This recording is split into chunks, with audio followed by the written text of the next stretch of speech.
پیار دوستوں السلام علیکم رحمۃ اللہ وبرکاتہ۔ دوستوں انوج چودھری کے بھڑکاؤ بھاشن پر ارشد مدنی نے دوستوں کیا کہا، چلو سنتے ہیں یہ بیان۔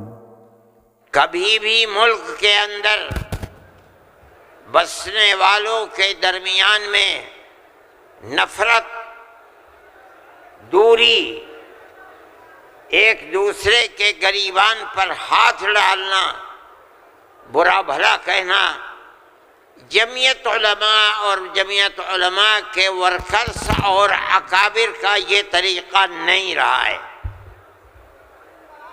اسی طریقے پر ہم نے قربانیاں دے کر ہمارے بزرگوں نے ملک کو آزاد کرایا ہے۔ ملک کو آزاد کرانے کے بعد ملک کا دستور بنایا گیا۔ کوئی یہ سمجھتا ہے اگر کہ ملک کا دستور بغیر مسلمانوں کو ساتھ لیے ہوئے صرف ہندوؤں نے دستور بنایا ہے تو وہ بسم اللہ کے گنبد میں رہتا ہے، اسے دنیا کا کچھ پتہ نہیں ہے۔ کیونکہ اس ملک کی آزادی میں ہمارا کردار 145 سال کا کردار ہے۔ کسی کا کردار اتنے لمبے زمانے تک نہیں ہے کہ وہ مرتے مارتے پھانسی کے پھندوں کے اوپر لٹکتے اپنی گردنوں کو کٹواتے ہوئے 145 سال تک اس ملک کے اندر ہم نے کام کیا ہے۔ 1803 سے لے کر 1947 تک اگر کوئی مائی کا لال ہے، دودھ پیا ہے تو آ کر کے کہے کہ اس کا کردار 145 سال کا کردار ہے۔ جمعیت علماء کہتی ہے یہ علماء کا کردار ہے۔ یہ کردار پیار و محبت کے ساتھ تھا، گریبان پکڑ کر یہ کردار نہیں تھا۔ ایک دوسرے کے درد میں اور سکھ میں ہر چیز کے اندر شریک تھا۔ یہ ہمارا کردار تھا۔ ہم نے اس طرح سے اس ملک کو آزاد کرایا، کوئی نہیں تھا آزادی کی آواز اٹھانے والا۔ 1803 سے ملک کے لیے قربانی دینے والے 1857 کے اندر صرف دہلی کے اندر 33,000 علماء کو قتل کیا گیا۔ سنبھل میں، مراد آباد میں، میرٹھ میں سینکڑوں علماء کو جس کے جسم کے اوپر لباس عالموں جیسا ہوتا تھا اس کو پھانسی کے تختے پر چڑھا دیا جاتا تھا۔ کوئی نہیں تھا، کانگریس کا وجود بھی نہیں تھا۔ کانگریس تو بنی ہے 1883 میں اور 1885 میں اس کا پہلا اجلاس ہوا ہے، جبکہ 1803 سے حضرت شاہ عبدالعزیز صاحب نے اعلان کر دیا تھا کہ ہمارا ملک مسلمانوں کا یا ہندوؤں کا ملک نہیں رہا، یہ انگریزوں کا ملک ہو گیا، ہم غلام بن گئے۔ اب غلامی کی زنجیروں کا توڑنا اور جہاد کرنا ہر ایک کا فرض ہے، اور اس کے بعد جہاد پر لگ گئے۔ کوئی مائی کا لال نہیں تھا جو انگریز کی اس طاقت کے مقابلے میں کھڑے ہو کر غلامی کی زنجیروں کو توڑنے کے لیے اپنی زبان کو کھول سکے۔ اس اعلان کے تقریباً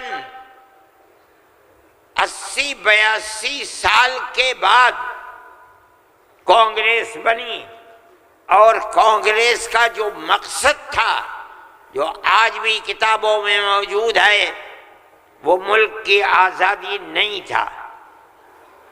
مقصد تھا کہ جو دو جہاد ہوئے ہیں 1832 اور 1857 میں، اس کی وجہ سے جو ملکہ برطانیہ اور ہندوستان کے بسنے والوں کے درمیان دوری ہو گئی ہے، اس دوری کو دور کیا جائے اور حالات کو صحیح کیا جائے۔ علماء کا یہ نظریہ نہیں تھا۔ علماء کہتے تھے ملک غلام ہو گیا، غلامی کی زنجیروں کو توڑو، انگریز کو بھگاؤ، ملک کو آزاد کراؤ۔ یہ تو حالات تھے جس کے اندر مسلمان داخل ہوئے کانگریس میں، موجود ہیں۔ ایک شخص نے، حضرت گنگوئی رحمت اللہ علیہ، جو ہمارے بزرگ ہیں، دارالعلوم کو کی بنیاد رکھنے والے ہیں، سن 1857 کے اندر جیل میں بند ہو گئے تھے۔ یہ سمجھتے تھے کہ قتل کر دیا جائے گا بغاوت کے الزام میں، لیکن چھوٹ گئے۔ ان سے پوچھا کہ ایک جماعت بنی ہے جس کے بنیادی کردار ہندو بنا رہے ہیں، کیا مسلمانوں کے لیے اس میں شریک ہونا جائز ہے؟ حضرت نے فتویٰ دیا، جس طرح ایک ہندو اور ایک مسلمان کاروبار اور بزنس میں شریک ہو سکتا ہے، تو اسی طرح کانگریس کے ساتھ مسلمان شریک ہو سکتا ہے، بشرطے کہ اپنے دین کا نقصان نہ ہو۔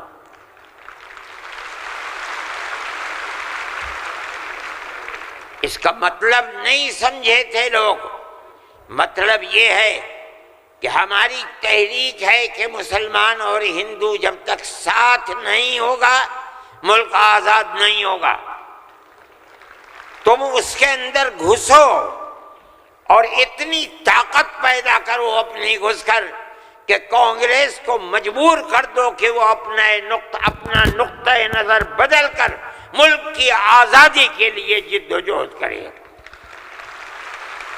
چنانچہ کانگریس نے اپنا نقطہ نظر بدلا، ملک کی آزادی کو اپنا نقطہ نظر بنایا، اور پھر اس کے بعد ہندو اور مسلمانوں نے شریک ہو کر ایک دوسرے کے ساتھ چل کر ملک کی آزادی کے لیے آواز اٹھائی، قربانیاں دی ہیں، اور انہی قربانیوں کے نتیجے کے اندر ملک آزاد ہوا۔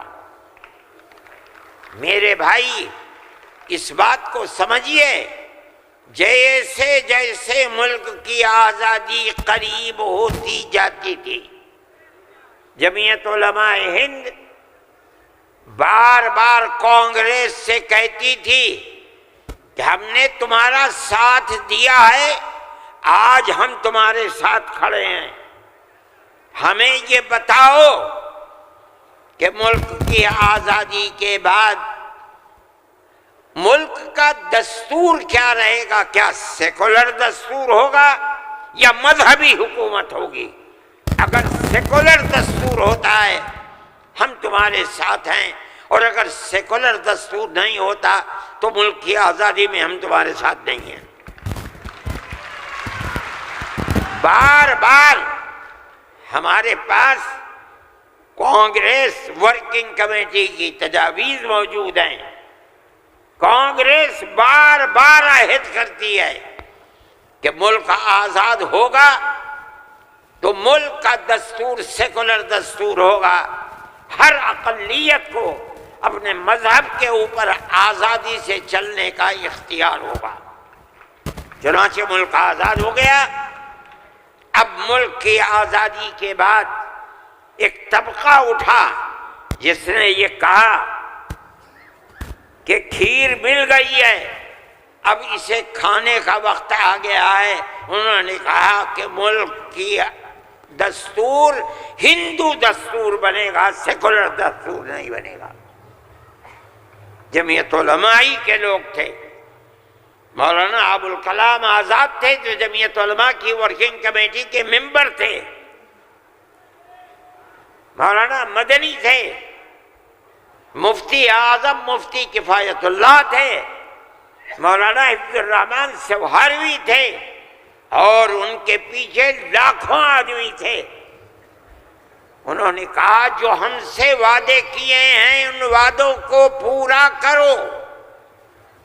اگر ملک کی تقسیم ہوئی ہے اور مسلمانوں کو ایک حصہ دے دیا، تم نے دیا ہے دستخط ملک کی تقسیم پر، تم نے کیے ہیں، ہم نے جوتے کھائے ہیں، ہمارے گلوں کے اندر جوتوں کے ہار پڑے ہیں، مگر ہم نے ملک کی تقسیم کو منظور نہیں کیا۔ ہم سے جو وعدہ کیا تھا اس وعدے کو پورا کرو۔ جو دستور کے اندر دفعات ہیں کہ ہر اقلیت کو اپنے مذہب پر چلنے کا حق ہے، یہ دفعات جمعیت علماء کی دی ہوئی دفعات ہیں، مولانا ابوالکلام آزاد کی دی ہوئی دفعات ہیں، مولانا مدنی کی دی ہوئی دفعات ہیں، مفتی کفایت اللہ کی رکھی ہوئی دفعات ہیں، جن دفعات کی بنیاد پر ہر اقلیت ملک کے اندر ملک وہ حصہ سمجھتی ہے جو حصہ کوئی اکثریت کا فرض سمجھتا ہے۔ یہ جمعیت علماء کی تاریخ ہے۔ ہم اپنے مذہبی اعتبار سے دستور کو ہاتھ میں لے کر کہہ سکتے ہیں کہ ہمیں اپنے مذہب پر چلنا اور مذہب کو اختیار کرنے کا حق ہے، اس دستور کے اندر ہے۔ نعرہ تکبیر! میرے بھائی، نعرہ تکبیر! میرے بھائی، میرے پاس واٹس ایپ نہیں ہے، میں یہ لغو کام نہیں کرتا، نہ مجھے فرصت ملتی ہے کہ میں دیکھتا ہوں ہر وقت واٹس ایپ کو۔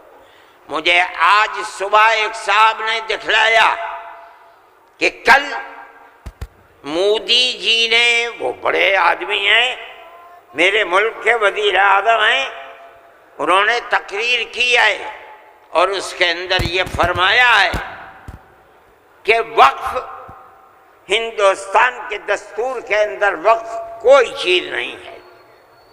مجھے حیرت ہوئی کہ ایک ملک کا وزیر اعظم اور ہندوستان جیسا وزیر اعظم یہ بات کہہ رہا ہے۔ میں کہتا ہوں کہ وقف قرآن کا فیصلہ ہے، اللہ کے نبی حضرت محمد کا فیصلہ ہے، ہمارے دین کا جز ہے۔ وقف کا لفظ نہیں آیا، لیکن یہ بات آ گئی 25 اور 26 دفعات کے اندر کہ اس ملک میں ہر اقلیت کو اپنے مذہب کو پکڑنے، اپنے مذہب کو چلنے کا اختیار ہے۔ کیا مطلب یہ ہے کل کو آپ کھڑے ہو کر کہہ دیں کہ نماز کا ذکر دستور کے اندر نہیں ہے، حج کا نام دستور کے اندر نہیں ہے، زکوٰۃ کا نام دستور کے اندر نہیں ہے، رمضان کے روزوں کا نام دستور کے اندر نہیں ہے، اس لیے ہر چیز کو مٹا دیا جائے۔ یہ کیا چیز ہے؟ دستور مجموعی طور پر دستور نے کہہ دیا کہ مسلمان ایک اقلیت ہے اور ہر اقلیت کو اپنے مذہب پر چلنے کا اختیار ہے۔ مذہب کی ہر چیز اس ایک دفعے کے اندر آ گئی۔ وقف کا مسئلہ، اسلام کے اندر جو چیز اسلام کی ہے مذہب، وہ چیز ہے جو قرآن کے اندر ہے ایک، دوسری وہ چیز ہے جس کو ہمارے آقا حضرت محمد صلی اللہ علیہ وسلم نے فرما دیا۔ یہی دو اسلام کی بنیادیں ہیں. سمجھو قرآن کی آیت ہے 4 سپارے کی پہلی آیت، لن تنالوا البر حتى تنفقوا مما تحبون. اللہ لن تنالوا البر، ہرگز تم جنت کو نہیں پا سکتے. بر کی تفسیر مفسرین جنت سے کرتے ہیں. اے مسلمانوں کان کھول کر سن لو، ہرگز تم جنت کو نہیں پا سکتے یہاں تک کہ تم اپنے اس مال کو اللہ کی رضا کے لیے خرچ کرو جو تمہارے پاس ہے. جس مال کو سے تمہیں محبت ہے اس مال کو تم اللہ کی رضا کے لیے خرچ کرو. اسلام ایسا مدد ہو گئی ہے. جب یہ آیت اتری اللہ کے نبی نے بیان فرمائی تو نسائی کی حدیث ہے کہ ابو طلحہ انصاری رضی اللہ تعالیٰ عنہ جو ایک دولت مند آدمی تھے، وہ اللہ کے نبی کے پاس آئے اور آ کر کہا کہ یا رسول اللہ، اللہ ہم سے ہمارے مال کے بارے میں فرماتا ہے کہ اگر تم جنت کے طالب ہو تو جو مال سب سے اچھا ہے تم اس کو اللہ کے راہ میں خرچ کر دو. یا رسول اللہ، میرا سب سے بہترین مال فلانی زمین ہے، میں آپ کو گواہ بناتا ہوں کہ میں اس کو اللہ کے لیے وقف کرتا ہوں. یہ حدیث موجود ہے نسائی کے اندر. مذہب اور کس چیز کا نام ہے؟ جو اللہ نے فرمایا وہ مذہب ہے، جو رسول اللہ نے فرمایا وہ مذہب ہے. مجھے حیرت ہے کہ مودی جی ہمارے مذہب کے بارے میں فیصلہ کرتے ہیں کہ وقف کے اندر، وقف کا ذکر دستور کے اندر. ارے بابا، دستور کے اندر مذہب اسلام کو، ہر اقلیت کو اپنا مذہب قبول کرنے کا اختیار آزادی کے ساتھ ہے. یہ ہمارا مذہب ہے، وقف ہمارا مذہب ہے. اللہ نے فرمایا، رسول اللہ نے فرمایا. حدیث کے اندر آتا ہے کہ جب انسان مر جاتا ہے، یہ مسلم کی حدیث ہے، اذا مات الانسان انقطع عمله عنه. جب آدمی مر گیا اب اس کے اندر کام کرنے کی طاقت بھی نہیں ہے. اب اسے کسی چیز کا ثواب ملتا تھا، نماز پڑھنے کا، روزہ رکھنے کا، نہ نماز پڑھ سکتا ہے نہ روزہ. مگر فرماتے ہیں 3 چیزیں ایسی ہیں مرنے کے بعد بھی آدمی قبر میں چلا گیا اسے ثواب ملتا رہتا ہے. کیا ہے اس کے اندر؟ پہلی چیز ہے صدقۃ جاریۃ، ایسا صدقہ کر کے جانا کہ جو اس کا ثواب برابر جاری رہے. مثال کے طریقے پر کوئی کنواں کھدوا دیا، یہ اللہ کے لیے وقف ہے. 100 سال، 200 سال، 1000 سال اگر اس کنویں سے پیاسا پانی پیے گا اس آدمی کو پہنچے گا جو مر گیا 100 سال پہلے، اس نے بنوایا تھا کنواں. اسی لیے مسلم کی روایت ہے اور اس کے شارح امام نووی فرماتے ہیں کہ مراد اس سے وقف ہے. یہ قرآن و حدیث میں آپ کو سنا رہا ہوں. مجھے حیرت ہے کہ ہندوستان جیسے ملک کا وزیر اعظم ایسی بات کہہ رہا ہے. ارے بابا، کیا زکوٰۃ کا ذکر آئے گا دستور کے اندر؟ کیا نماز کا ذکر آئے گا دستور کے اندر؟ کل کو کھڑے ہو کے یہ کہہ دو کہ نماز کا ذکر دستور میں نہیں ہے اس لیے نماز نہیں پڑھنے دی جائے گی. زکوٰۃ دستور میں نہیں ہے، زکوٰۃ نہیں کرنی. میں سوچتا ہوں کہ اللہ، ملک کا کون بول رہا ہے؟ وزیر اعظم. اور ایسی چیز بول رہا ہے جس کے نہ سر ہے نہ پر ہے. ہم اس کے مخالف ہیں۔ ہم کہتے ہیں پڑھو، خود نہیں پڑھتے، پڑھے ہوں کو بلاؤ، ان سے پوچھو دین کیا ہے، مذہب کیا ہے، ہم بتائیں گے۔ ہمارا ملک ہے، ہم ہمیشہ سے اس ملک میں رہتے آئے ہیں۔ اگر ہندو کی ذات برہمن ہے، جاؤ کشمیر میں مسلمان بھی برہمن ہے۔ اگر ہندو تیاگی ہے، مسلمان بھی تیاگی ہے۔ اگر ہندو راجپوت ہے، مسلمان بھی راجپوت ہے۔ ہم کہاں سے آئے ہیں؟ ہم تو اسی ملک کے رہنے والے ہیں۔ جس کو ہندو کوئی مذہب پسند ہے وہ ہندو مذہب کے اوپر ہے، جسے عیسائی مذہب پسند ہے وہ عیسائی بن گیا، جسے سکھ مذہب پسند ہے وہ سکھ بن گیا، جسے اسلام مذہب پسند ہے وہ مسلمان بن گیا۔ لیکن جس طرح ایک گھر کے اندر 5 بیٹے ہیں، ایک ٹھگنا ہے، ایک لمبا ہے، ایک کالا ہے، ایک گورا ہے، یہ اختلاف باپ اور ماں کے اندر اختلاف کو پیدا نہیں کرتا۔ اسی طرح ہمارا مذہب ہے کہ آدمی کسی بھی مذہب کو اختیار کر لے، لیکن ہندوستانی ہونے میں ملکی اعتبار سے کوئی فرق نہیں ہے۔ ہمارا مذہب ہے، ہم اس کو مانتے ہیں اور یہی ایک حقیقت ہے۔ لیکن برا ہو اس نفرت کی سیاست کا۔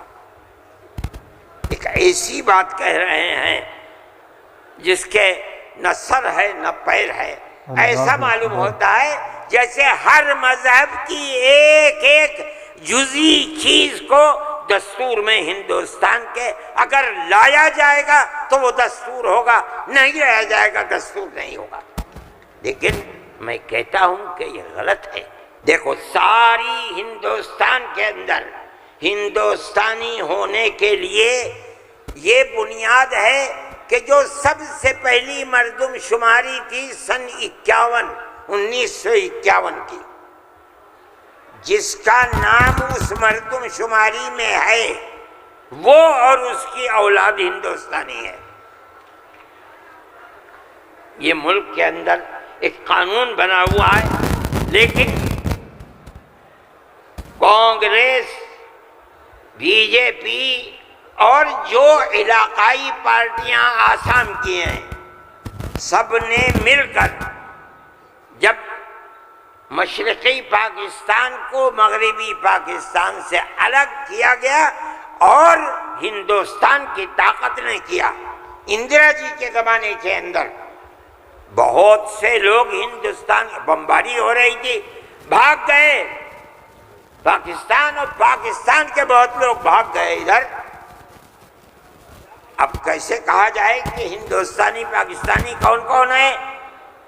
تو سب نے مل کر پارلیمنٹ نے قانون بنایا کہ 1971 کے بعد جو آیا ہے وہ ہندوستانی نہیں ہے۔ آسام میں 1971 کی مردم شماری میں جس کا نام ہے وہ آسامی ہے، اور اس کے بعد جو آیا ہے وہ آسامی نہیں ہے۔ یہ قانون بنا دیا، قانون بن گیا۔ اب یہ حلق سے نیچے چیف منسٹر صاحب کے نہیں اتری، انہوں نے کہا کہ نہیں، سارے ملک کا دستور ایک ہونا چاہیے۔ ارے بابا، کانگریس کا زمانہ تھا، کانگریس نے پارلیمنٹ کے اندر یہ اصول بنایا، اس کے اوپر بی جے پی کے بھی دستخط ہیں، علاقائی پارٹیوں کو بھی دستخط ہیں، ہم نہیں جانتے کچھ۔ اور تقریر جیسے یہاں کر رہے تھے ویسے ہی روز تقریر وہاں کرتے تھے۔ 71 نہیں 51 بنے گا، 71 نہیں 51۔ کیوں؟ اگر 51 کو بنا دیا گیا تو کم از کم 80-90 لاکھ مسلمان اجڑ جائے گا، برباد ہو جائے گا۔ وہ یہ چاہتے تھے کہ مسلمان کو برباد کر دو۔ آسام میں جمعیت علماء وہ جماعت تھی، ہم گئے سپریم کورٹ میں، ہم نے کہا کہ جب اس زمانے کی حکومتیں متحد ہیں یہ کیسے ہو سکتا ہے؟ یہ اللہ کا احسان اور کرم ہے کہ سپریم کورٹ نے وہ فیصلہ کیا جو حق فیصلہ تھا، اور اس نے کہہ دیا کہ نہیں، آسام کے لیے سن 71 ہی رہے گا۔ تمام پارٹیوں نے اس کو قبول کیا ہے۔ اب زمانہ خراب ہو گیا، دل دکھنے لگا، وہ جو وہاں دل کے اندر مسلمانوں کے خلاف آگ تھی وہ جھارکھنڈ میں لا کر کے اگلی ہے۔ اللہ نے یہاں بھی منہ کالا کر دیا۔ میرے بھائی، جمعیت علماء کا یہ کام ہے۔ ہم نے اس سے پہلے ایک اور مقدمہ آسام کے سلسلے میں لڑا تھا۔ جب لڑکی اپنے شوہر کے ساتھ کسی دوسرے شہر میں پہنچی، یہ لڑکی کہاں سے آئی؟